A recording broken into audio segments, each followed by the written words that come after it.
If your internet feels slow or unstable, this small change can fix it almost instantly. Skipping it can keep your connection worse than it needs to be. Here's the surprising part. Most people never touch this setting, even though it's already built into Windows. In this video, I'll show you how to switch your DNS to CloudFlare's public DNS, also known as 1.1.1.1 on Windows 11. It takes less than a minute. Before we start, don't worry, this is safe, simple, and you can undo it anytime. Let's jump in. Click the Windows button or search bar and open Settings. From this page, select Network and Internet. Now choose Wi-Fi or Ethernet, depending on how your PC is connected. If you select Wi-Fi, open View Hardware Connection Properties. If you're using Ethernet, tap Ethernet. Scroll down until you find DNS IP settings. This is the step that helps pages load faster and keeps your connection more private. Click Edit on the right.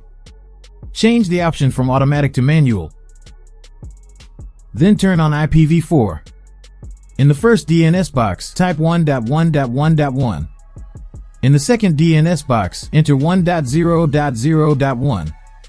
You're just seconds away. Now click Save. And that's it. After this, websites should open quicker and your connection should feel more reliable. If this helped you, like the video and subscribe. The next fix might solve a problem you didn't even know you had.